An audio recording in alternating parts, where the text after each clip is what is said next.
Capítulo 18 Forças majestosas. A balbúrdia aumentara significativamente ao redor daquele pequeno e modesto pouso de esperança encravado nas trevas densas. À medida que as proteções luminosas tinham sido estendidas à volta da pequena choupana, a luminosidade havia despertado muitas entidades que podiam ver as emanações da claridade e, desse modo, vinham de longe, buscando a ajuda que imaginavam estar disponível.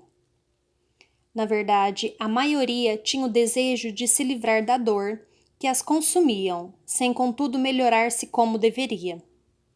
Imaginavam, como imaginam os encarnados no mundo, que apenas desejando vencer o mal com intenções improvisadas e declarações verbais se obtém a necessária senha para ingressar no reino da virtude.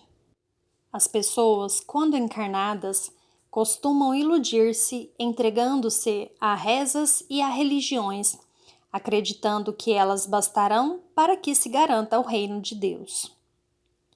Assim, ao divisarem a luminosidade que em qualquer lugar do universo sempre representa a presença da verdade e do amor, acorriam da vasta região escura milhares de criaturas rastejantes, disformes, aleijadas, entorpecidas por décadas ou séculos de angústias, vitimadas por suas próprias tragédias morais.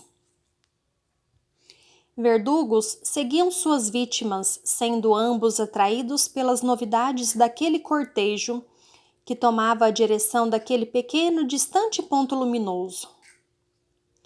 Era a turba de curiosos desesperados, insanos, dementados, rebeldes, religiosos de todos os credos, homens e mulheres despidos e entorpecidos pela busca desenfreada das práticas sexuais degeneradas a que se entregaram e que acabaram por desfigurar-lhes por completo a estrutura vibratória. O contingente não conseguiria se aproximar até as barreiras de energia, pois as forças radiantes, à medida em que iam chegando mais perto, começavam a atuar sobre eles de tal maneira intensamente que todos se deixavam quedar a certa distância por não conseguirem se aproximar mais dali.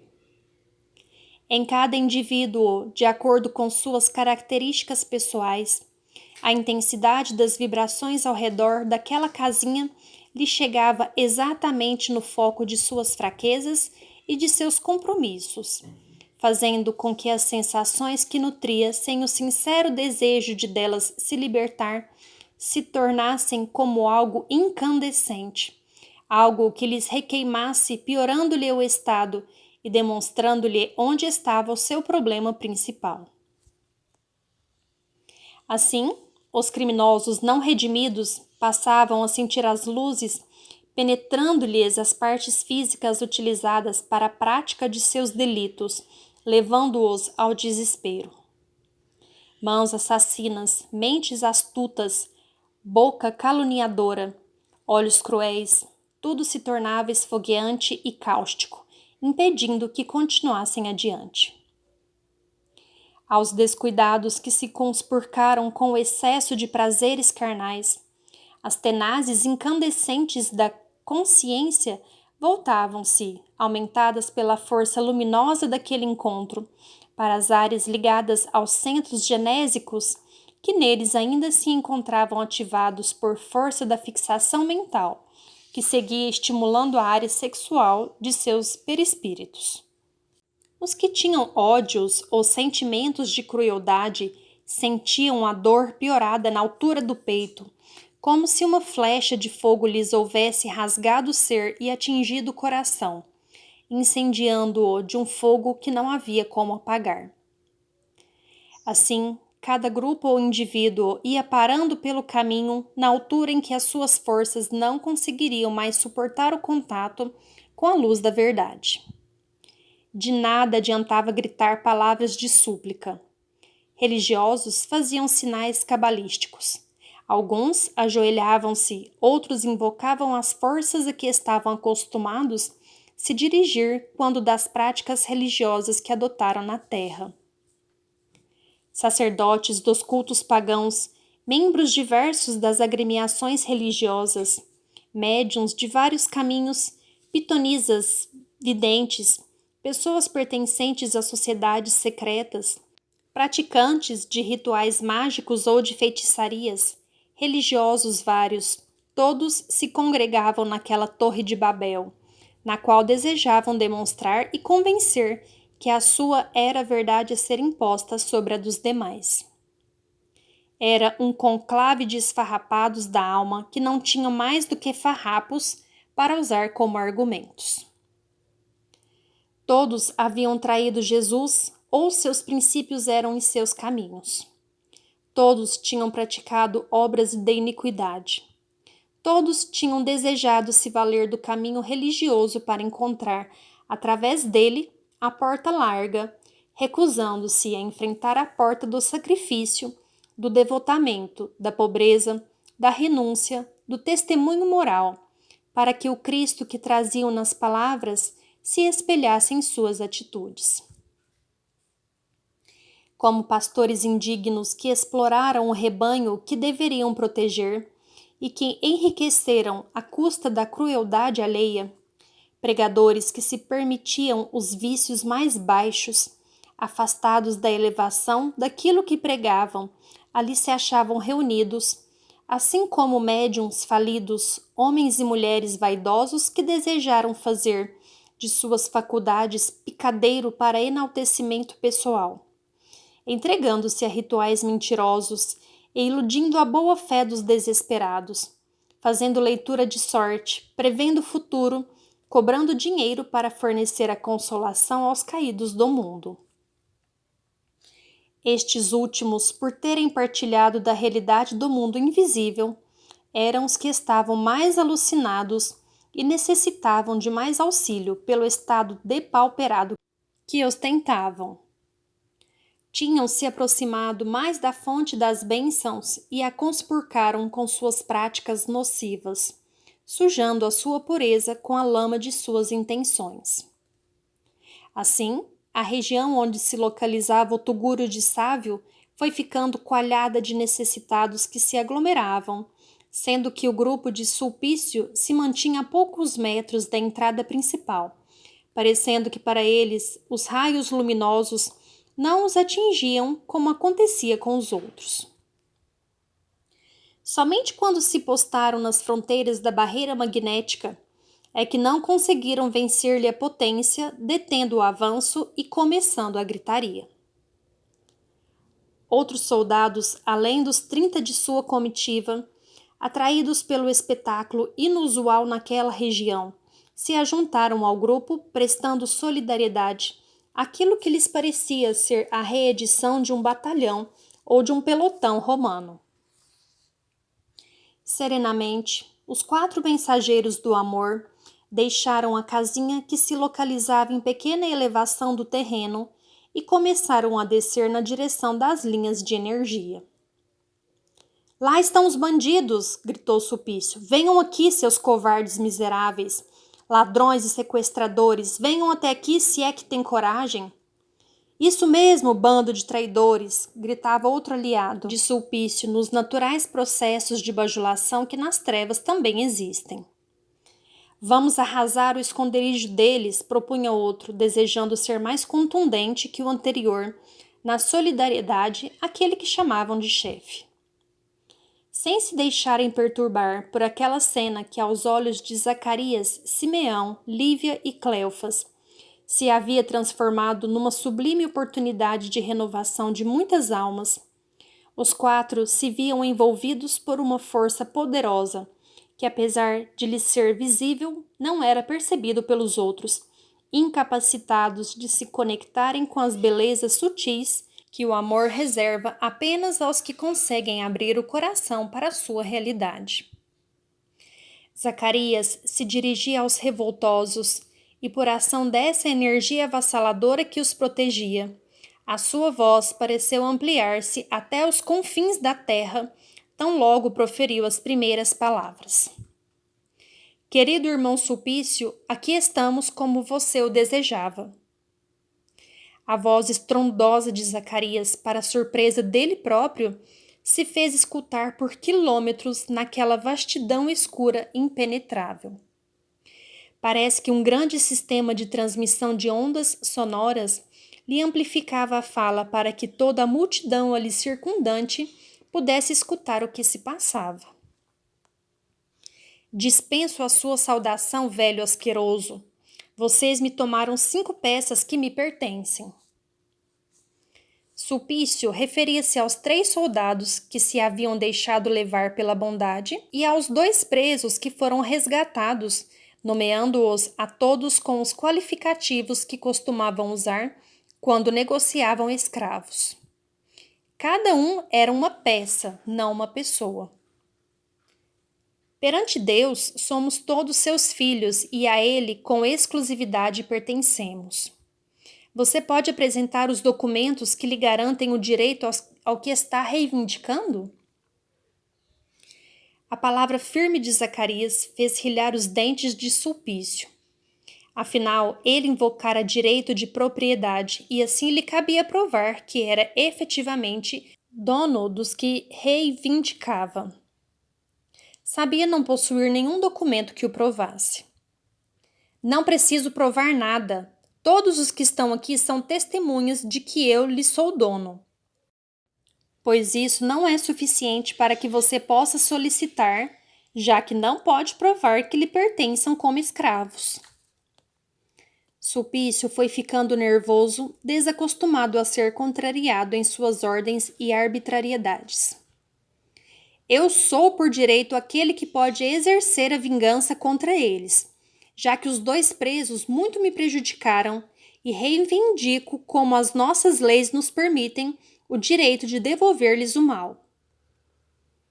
Ora, Sulpício, são irmãos aflitos e vencidos. Não nos parecem ser criaturas que representem qualquer ameaça a você ou que tenham condições de suportar mais ódio.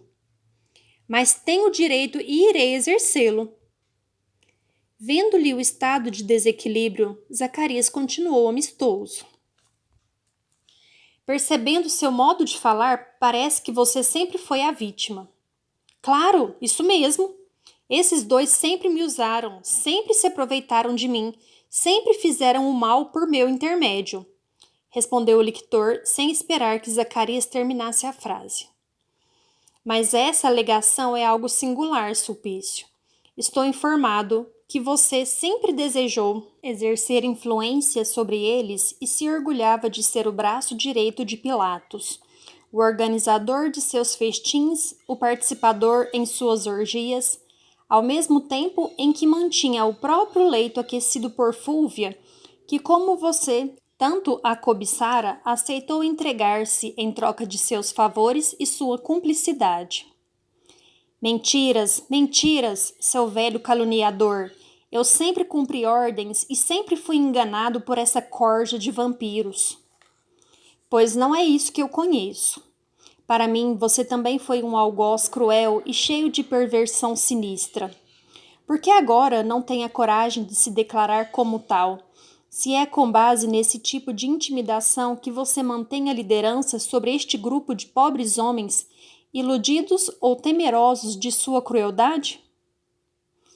Vendo que a argumentação de Zacarias estava usando de seus defeitos e de suas práticas para atingir o moral dos que o seguiam, e como o mal sempre tem receio de abrir as grades da cela onde mantém encarcerados aqueles de que se serve como cúmplices para praticar a maldade, Sulpício foi ficando ainda mais incomodado. Sua respiração passou a tornar-se barulhenta, como se profundos suspiros lhe infundissem forças para continuar falando. Escute aqui, meu velho. Os que me seguem estão aqui porque querem isso.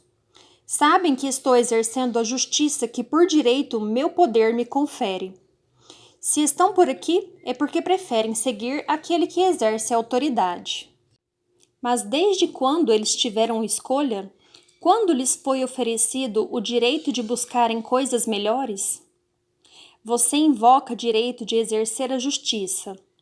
Quando na terra você foi lictor e sabia que tal função deveria ser exercitada com equilíbrio e correção.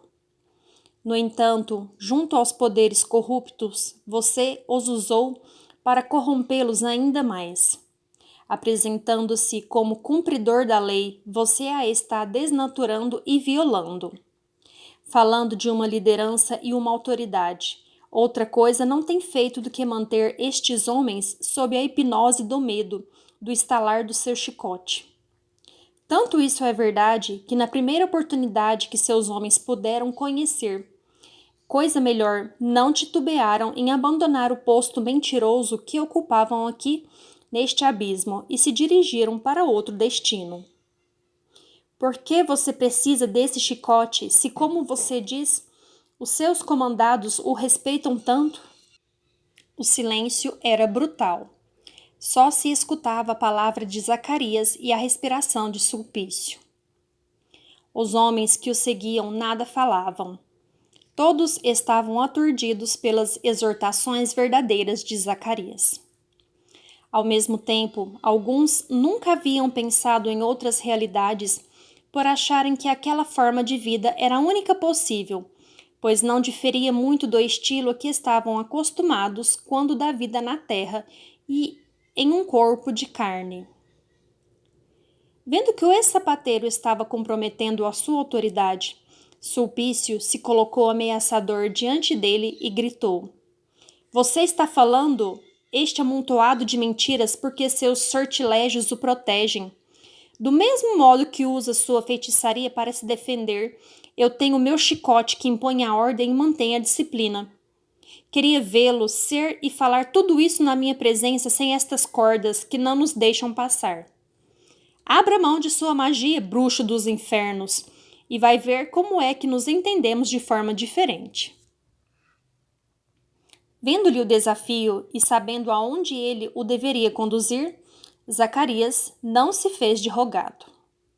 Levantou a mão e, em prece silenciosa que seu pensamento entretecia, pediu a proteção de Jesus naquele momento tão importante para aqueles espíritos. Imediatamente, uma parte das defesas vibratórias que estavam bem defronte de Sulpício se apagaram. Em uma extensão de alguns metros, desapareceu a faixa magnética, para que o agressor pudesse estar diante dos enviados de Jesus. Sulpício exultou ante aquela demonstração de ingenuidade de seu oponente. Vendo aberta a passagem, deu os passos necessários para ingressar no perímetro outrora protegido, acreditando que os homens o seguiam de perto. No entanto, os demais soldados estavam amedrontados com as manifestações de poder daquele ancião. Estavam fixados no solo sem darem um passo para a frente. Vamos, homens, venham comigo! Gritou Sulpício, enquanto caminhava na direção de Zacarias, segurando o chicote em uma das mãos, com a outra mão apoiada no cabo da espada que trazia presa à cintura. No entanto, poucos se mostraram dispostos a ir em sua companhia. Apenas 6 dos seus mais chegados o acompanharam meio confundidos. Imaginavam que agora seria fácil resgatar os prisioneiros guardados ali no ambiente da choupana. Sulpício aproximara-se de Zacarias arrogantemente. E agora, meu velho tolo, vamos logo devolvendo os meus pertences. Aqui não existe nada que lhe pertença, a não ser seus próprios erros, meu filho.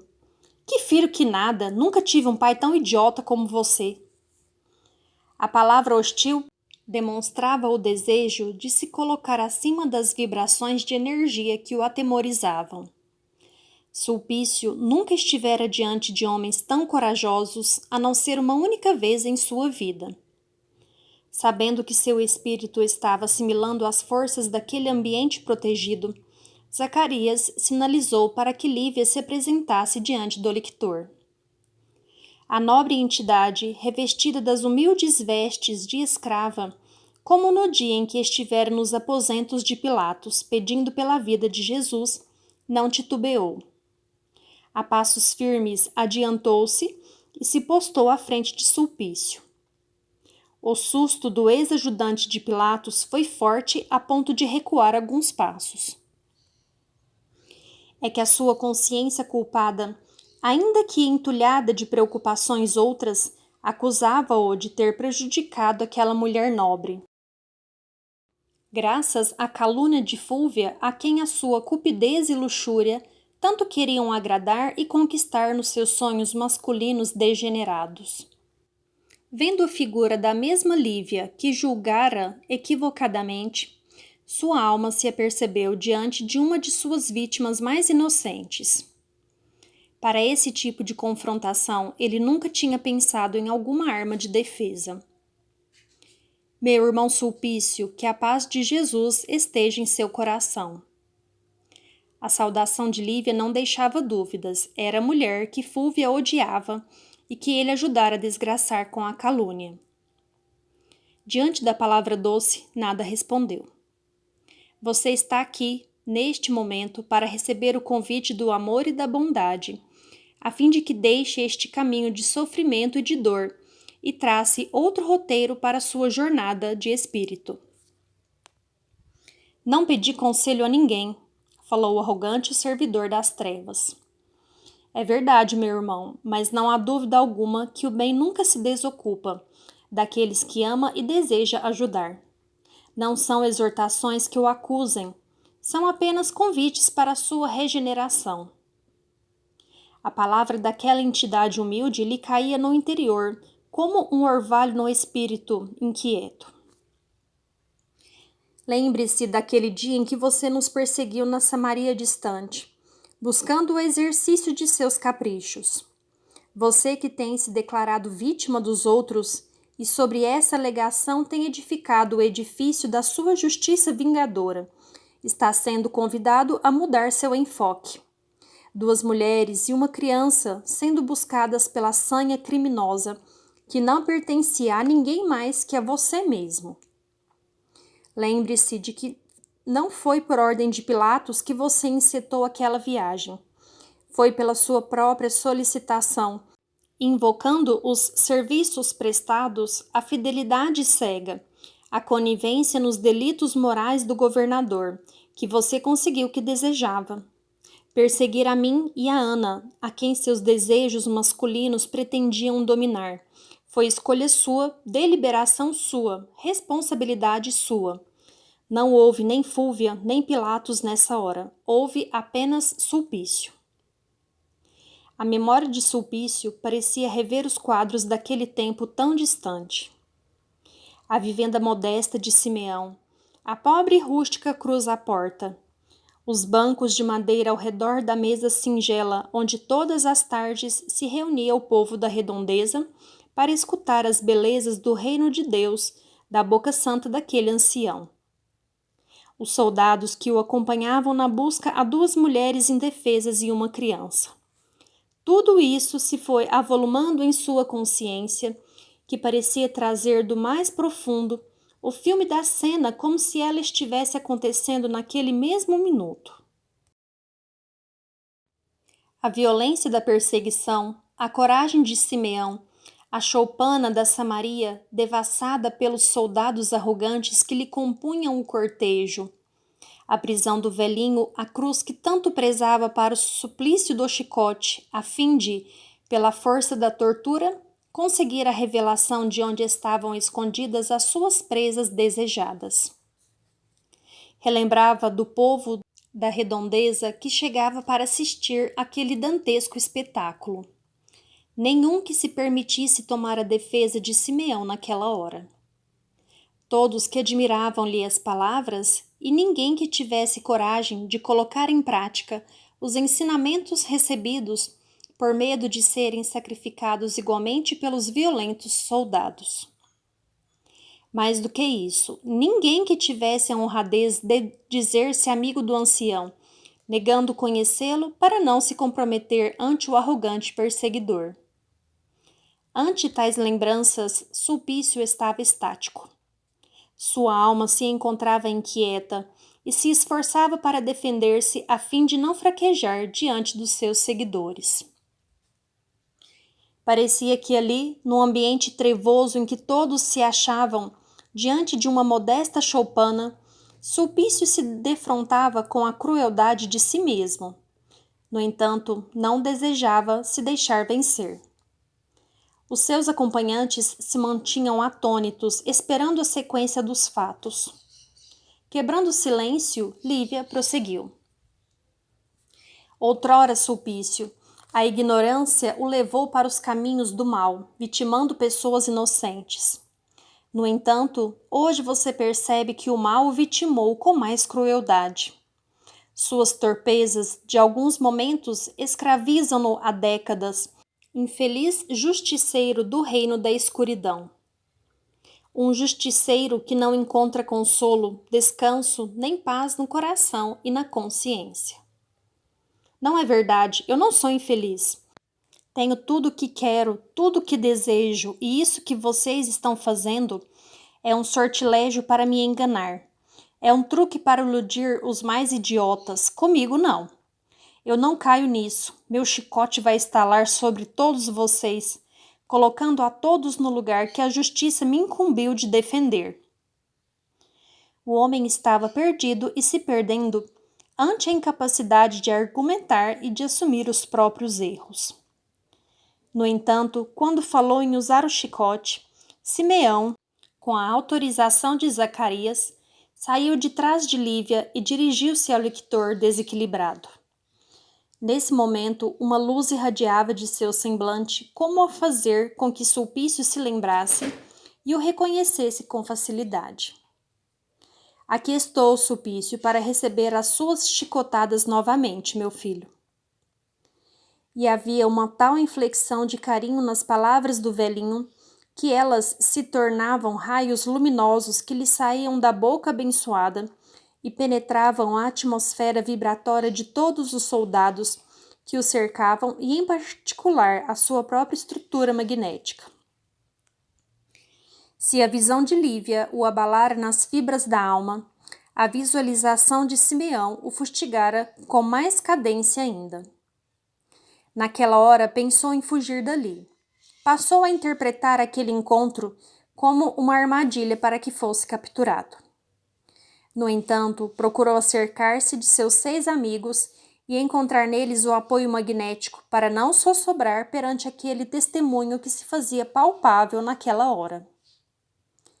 Vendo o estado de amedrontamento que fazia com que tais homens se refugiassem uns nos outros e encontrassem a proteção nas próprias misérias, Simeão não se deu por contente e avançou para os 7.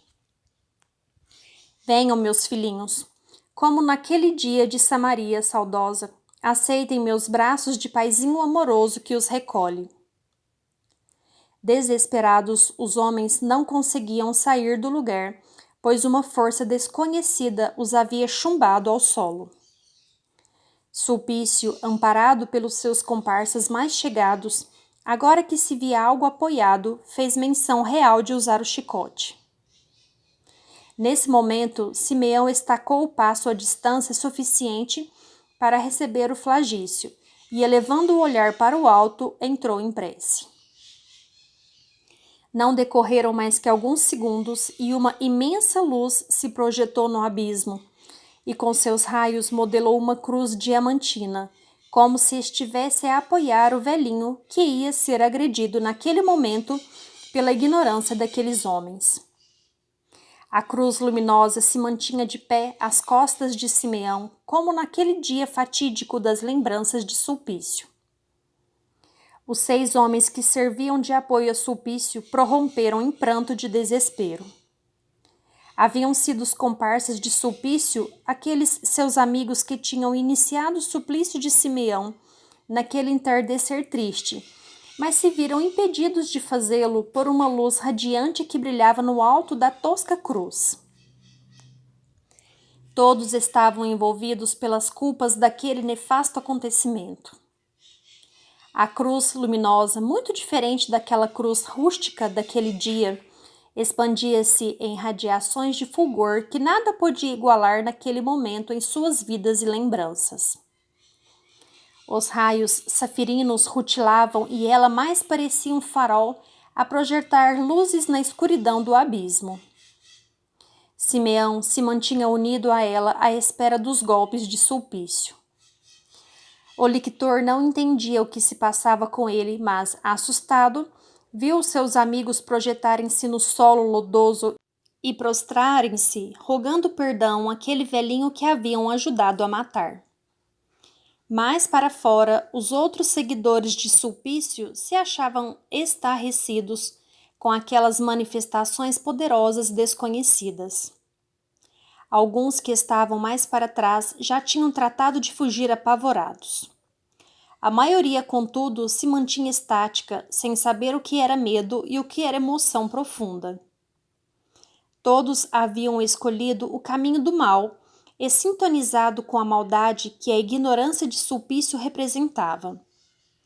No entanto, as luzes que viam falavam de outras fontes e outras estradas. E isso lhes serviria de refrigério. Vamos, Sulpício, estou esperando os seus golpes, falou paternal velhinho. Sem desejar parecer fraco e medroso diante de seus liderados e percebendo que os seus mais fiéis comparsas se haviam entregado ao desespero, Sulpício reuniu todas as forças que possuía e gritou: Eu não aceito esta mentira, esta feitiçaria e vou mostrar a todos vocês que meu chicote acaba com tudo isso. Levantou o braço para dar a primeira chicotada em Simeão, que aguardava com os olhos brilhantes de lágrimas que não chegavam a cair. No entanto, antes que a tira de couro agressiva cruzasse o ar pesado daquelas paragens, um raio potente que fulgurava no alto do madeiro projetou-se sobre Sulpício e lhe atingiu em cheio o coração, como que a perfurar-lhe a roupagem grosseira e a ferir a estrutura apagada do seu espírito. Imediatamente, viu-se a luz percorrer-lhe todo o corpo de energias, até então escuro, porque saturado daquelas vibrações opacas e grosseiras, rasgando-lhe toda a estrutura e iluminando-o de dentro para fora, como se Sulpício fosse um abajur cuja lâmpada estivesse oculta por grossas camadas de um barro endurecido que agora, por força da luz que irradiava por dentro, eram quebradas e dissolvidas.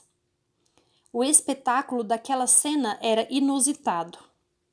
Sulpício fora atingido pelo raio luminoso no exato momento em que iria repetir a mesma atitude de mais de 20 anos atrás. No entanto, agora as coisas seriam diferentes. O algoz recebia o que a bondade era capaz de entregar como resposta à agressão. Ao redor, todos se viram abismados com o poderio daquela energia que, rutilante, a todos chegava e a todos convidava para a mudança necessária. Chocado pela carga de energias renovadoras, Sulpício fora atirado ao solo, vencido. Enquanto isso acontecia com ele, os raios mais potentes da imensa cruz diamantina iam penetrando no coração de todos os que se haviam dirigido para aquele local, mesmo no caso daqueles que tinham vindo de longe apenas por curiosidade ou sem sincero desejo de melhoria.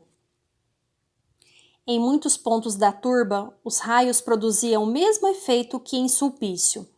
Em outros locais, os miseráveis se afastavam correndo como podiam, não desejando receber a luz e atirando-se novamente nas furnas que encontravam.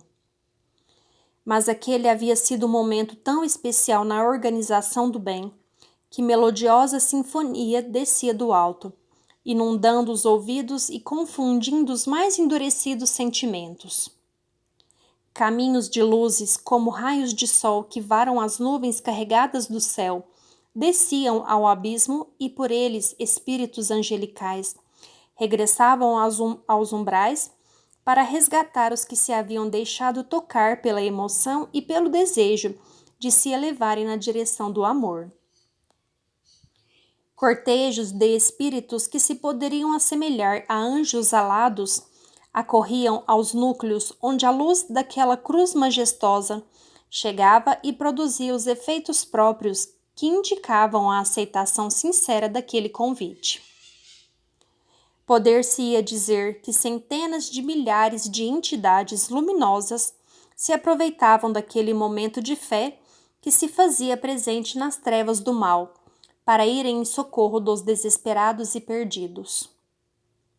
A cruz seguia rutilante e do coração de Simeão a luz seguia abundantemente envolvendo aqueles 7 irmãos fracassados ante si próprios, agora entregues ao desejo de mudarem suas vidas.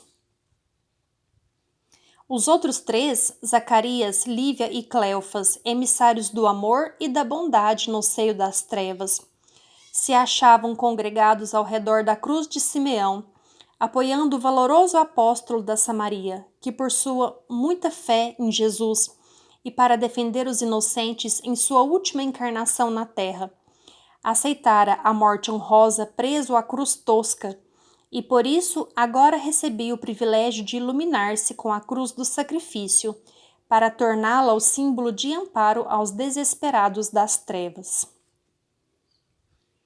Depois de observar que Sulpício havia se prostrado igualmente, junto ao solo úmido daquele local, vencido pelas lágrimas e pelo desespero, diante do enfrentamento de seus próprios remorsos, Simeão dirigiu-se até ele e paternalmente levantou-o em seus braços acolhedores.